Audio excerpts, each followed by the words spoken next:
आज हम बात करने वाले हैं नौवीं की मैथ है, उसका चैप्टर नंबर 1 है, उसकी एक्सरसाइज 1.3 है, उसका एक्सरसाइज 1.3 का दूसरा क्वेश्चन है।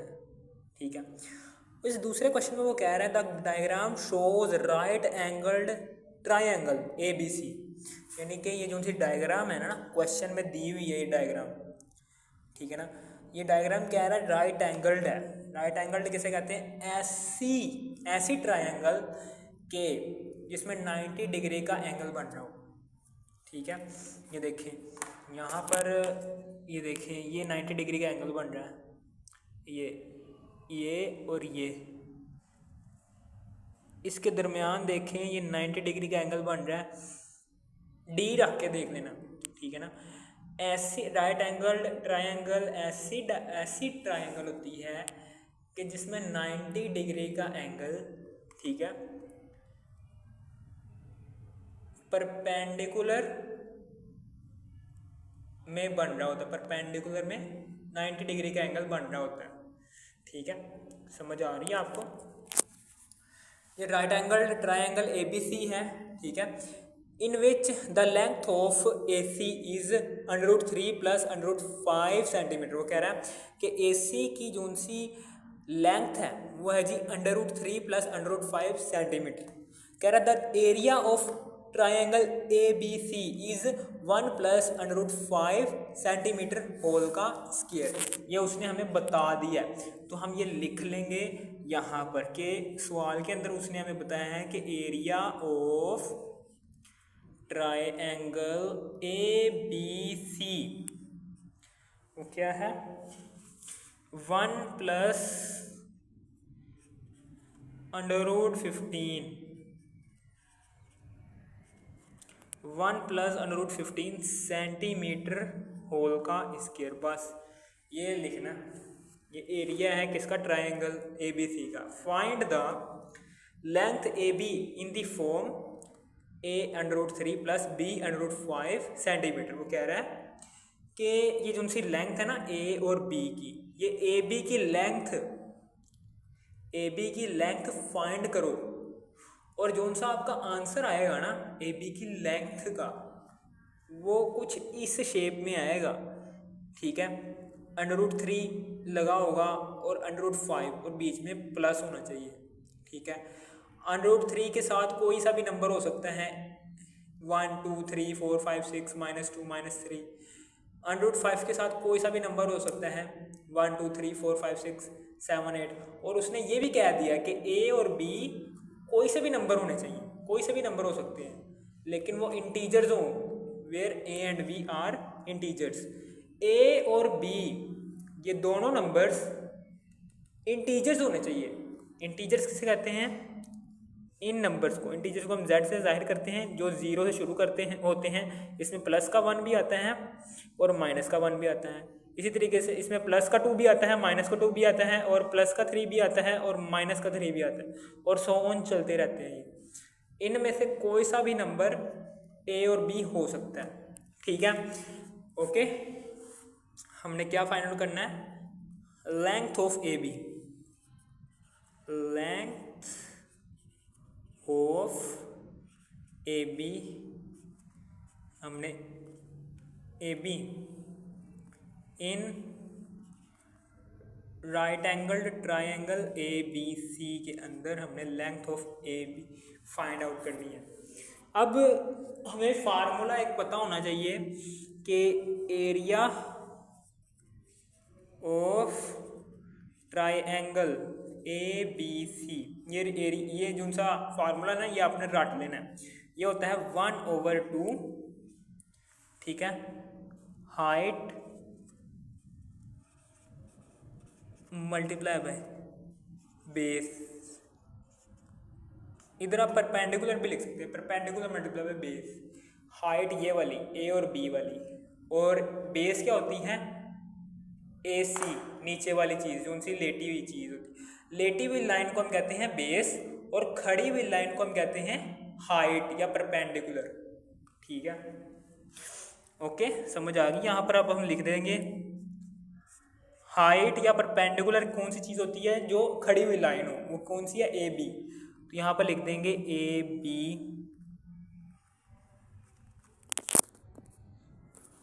ठीक है। और बेस क्या है, जोन सी लेटी हुई लाइन होती है ए सी, ठीक है, समझ आ गई। अब हमें पता है ये area of triangle A B C. अब ये सवाल में गिवन है, ये देखें area of triangle A B C क्या है, 1 + √15।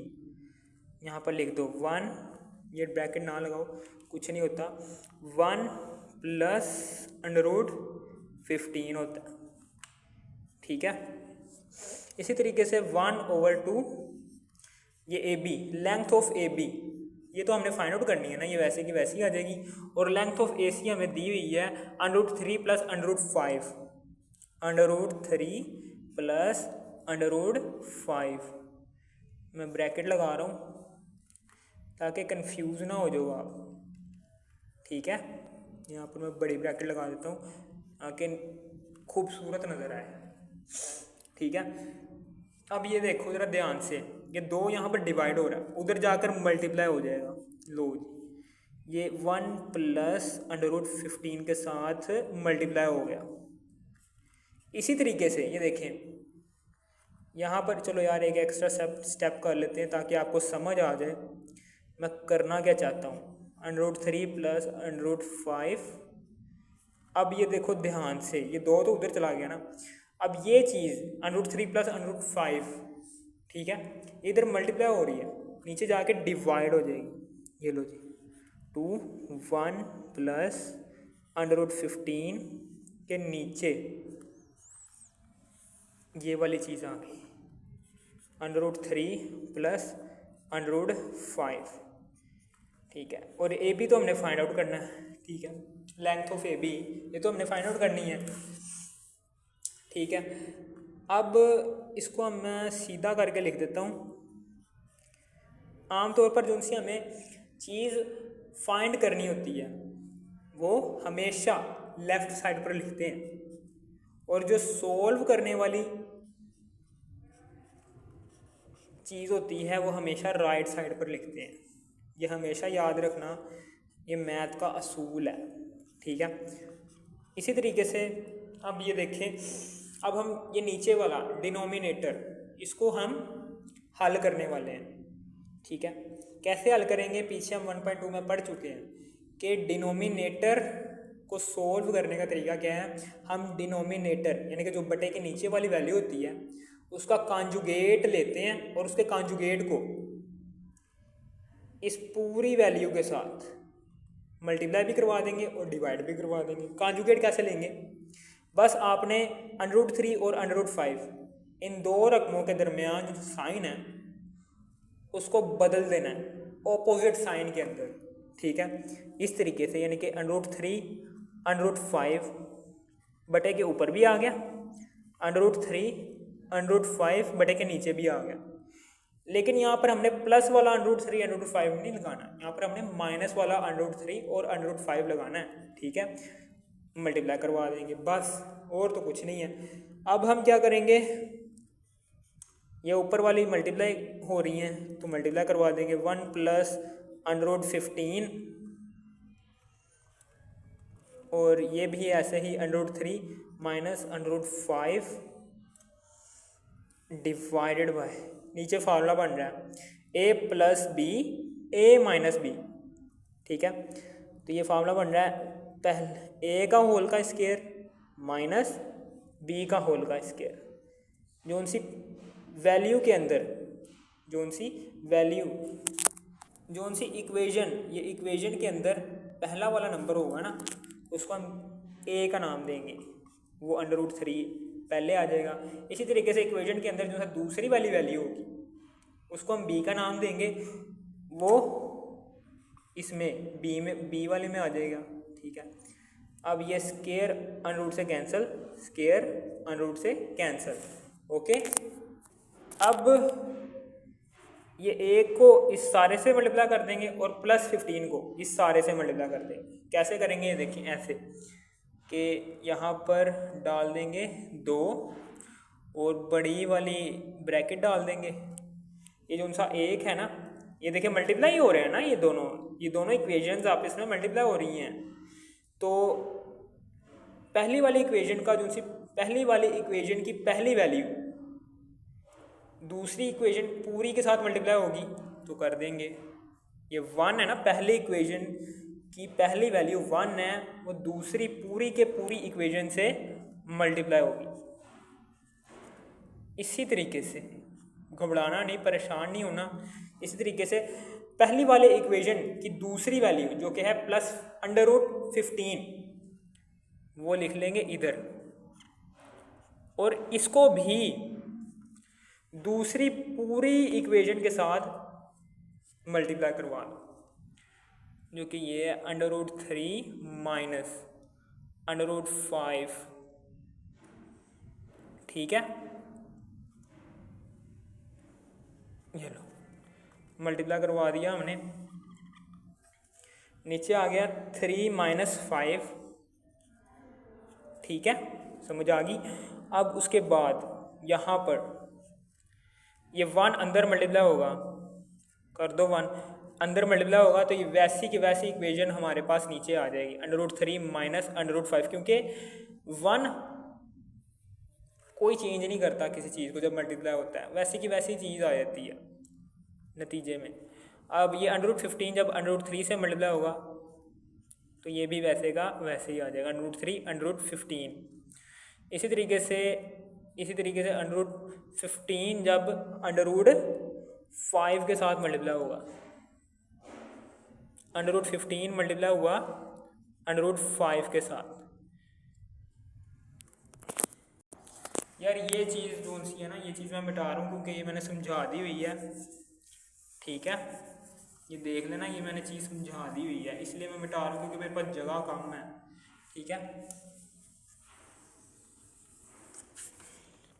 अब ये देखो, मैं यहाँ पर लिख देता हूँ दोबारा से कि एक जब किसी भी इक्वेशन से किसी भी नंबर से मल्टीप्लाई होता है तो वो इक्वेशन या वो नंबर दोबारा से आ जाता है, √3 √5 दोबारा वैसे का वैसे आ गया। इसी तरीके से √15 जब √3 से मल्टीप्लाई होगा तो √3 और √15 आ जाएगा।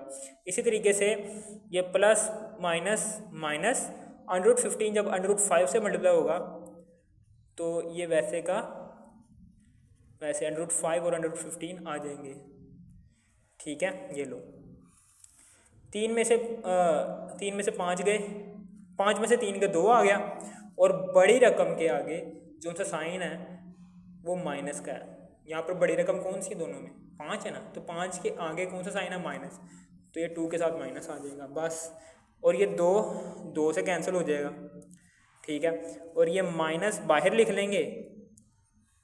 ठीक है, तो लिख लिया। अब ये √3 माइनस √5 फिर प्लस, ये देखें ये भी अंडर रूट में है, ये भी अंडर रूट में है, ये भी वैल्यू अंडर रूट में है, ये भी वैल्यू अंडर रूट में है, और दोनों आपस में मल्टीप्लाई हो रही है, तो मल्टीप्लाई कर दो। एक अंडर रूट में दोनों को लिखकर 15 और 3 को मल्टीप्लाई करने से क्या आता है, 15 3 45। इसी तरीके से ये भी वैल्यू अंडर रूट में है 15, और ये भी वैल्यू अंडर रूट में है जो कि 5 है। तो आप एक अंडर रूट दोनों का बनाएं और इन दोनों को मल्टीप्लाई करवा दें। 15 पंजे क्या आ जाएगा, 75। ठीक है, समझ आ गई आपको, ये 75 आ गया। अब उसके बाद इसको और इसको हल कर लेना है। कैसे हल करेंगे, ऐसे कि 45 का पहले हम एलसीएम लेंगे, वो छोटी से छोटी रकम से 45 को, छोटी से छोटी वैल्यू से 45 को डिवाइड करना है, जो कि 3 है। 3 एकम 3, एक हासिल उधर गया, 3 15 बन गया, तो 3 पंजे 15। इसी तरीके से 3 पंजे 15 और 5 एकम 5। इसी तरीके से वो 75 है, तो 75 का भी एलसीएम लो, इसको भी छोटी से छोटी वैल्यू से डिवाइड कर दो, जो कि 3 है। 3 दूनी 6, एक हासिल, 3 पंजे 15। इसी तरीके से 5 बजा 25। इसी तरीके से 5 एकम 5।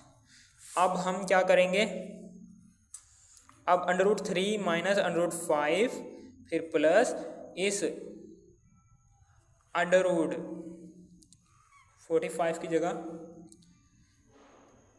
हम 3 लिख सकते हैं, और 45 के एलसीएम के अंदर 3 कितनी दफ़ा आ रहा है, 2 दफ़ा आ रहा है, वो 3 की पावर में 2 चला जाएगा। इसी तरीके से 45 के एलसीएम के अंदर 5 आ रहा है तो 5 लिखेंगे 45 की जगह, और चूंकि एक ही दफ़ा आ रहा है तो उसके ऊपर 1 लिखो या ना लिखो आपकी मर्जी है। इसी तरीके से √75 के एलसीएम के अंदर 3 एक दफ़ा आ रहा है तो 3 दफ़ा लिखेंगे, उसके ऊपर 1 लिखो या ना लिखो आपकी मर्जी है। इसी तरीके से 75 के एलसीएम के अंदर 5 2 दफ़ा आ रहा है तो वो 5 की पावर में 2 चला जाएगा। अब ये स्केयर अंडर रूट से कैंसिल, ये भी स्केयर अंडर रूट से कैंसिल, और ये आ गया हमारे पास √3 माइनस वैसे का वैसे √3 माइनस √5 प्लस ये 3 बाहर आ जाएगा क्योंकि ये अंडर रूट से कैंसिल हो गया है, अंडर रूट इसका कैंसिल हो गया ना 3 का, और 5 का अंडर रूट कैंसिल नहीं हुआ तो इसलिए वैसे का वैसे √5। इसी तरीके से 5 का अंडर रूट जो है वो कैंसिल हो गया, 5 अंडर रूट से बाहर आ जाएगा, और अंडर रूट 3 का चूँकि कैंसिल नहीं हुआ अंडर रूट, वो अंडर रूट में आ जाएगा। इसी तरीके से अब हम क्या करेंगे, अब ज़रा ध्यान से देख, यहाँ पर ए बी आ रहा था हर तरफ, length of A B, length of A B, length of A B, length of A B, length of A B. तो यहाँ पर ए बी की लेंथ, ये माइनस जोन से है ना, ये वैसे का वैसे आ गया, बल्कि ये हम लिख लेते हैं। अब ये वाली चीज़ जोन सी है मैं वैसे के वैसे यहाँ पर लिखने जा रहा हूँ, माइनस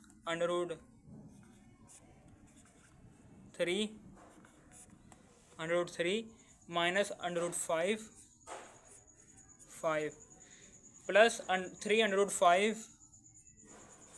√5 माइनस 5 √3 माइनस 5 √3।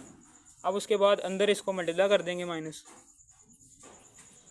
अब ये माइनस √5 और माइनस 5 √3, ये देखें ये √3 एक दफ़ा है तो यहाँ पर लिखेंगे 1, और यहाँ पर √3 के साथ -5 लगा तो -5 इधर लिख देंगे, तो -4 आ रहा है ना, तो -4 √3 लिख देंगे। इसी तरीके से √5 इधर भी है, √5 इधर भी है, ये एक जैसी रकमें हैं तो प्लस माइनस हो सकती हैं, तो कर देंगे।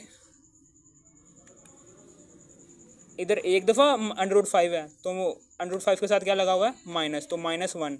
इसी तरीके से √5 यहाँ पर 3 दफ़ा है तो उसके साथ क्या लगा हुआ है, +3, तो +3 कर देंगे, क्या आ जाएगा, +2 √5। अब हम इस माइनस को अंदर मल्टीप्लाई कर देंगे, माइनस माइनस प्लस 4 √3, फिर माइनस प्लस माइनस 2 √5। ठीक है, ये देखो ये लेंथ ऑफ ए बी आ गई है जो उनसे हमने निकालनी थी। Length of A B is equal to 4 √3, ये वही वाली है ना, √3 √5, ये देखें √3 √5 आ रहा है, यहाँ पर दरमियान में प्लस आना चाहिए तो प्लस भी लगा देते हैं। देखें 4 √3 प्लस -2 √5, ये लो जी प्लस लगा दिया हम, ठीक है, और 4 और ये 2, इसको आप ए फ़र्ज़ कर लो, ये है जी ए √3, फिर प्लस -2 क्या है, बी लगा लो इसके साथ √5। ये देखो लेंथ ऑफ ए बी का आंसर हमारा जो सा ये आंसर है ये वाला बिल्कुल सेम ऐसा ही है। ठीक है, ये लो जी हमारा आंसर ये क्लियर हो गया। अगर आपने इस वीडियो के एक्सरसाइज 1.3 के बाकी पार्ट्स देखने तो आपने इसी वीडियो के टाइटल पर क्लिक करना है। इसी वीडियो के टाइटल पर क्लिक करने के बाद इसी वीडियो के डिस्क्रिप्शन में जाने के बाद एक्सरसाइज 1.3 के बाकी पार्ट्स भी देख लेना है। अगर आपको इस वीडियो की जरा सी भी थोड़ी सी भी समझ आ गई, इस वीडियो को तो लाइक और सब्सक्राइब और शेयर भी कर देना। Thanks for watching.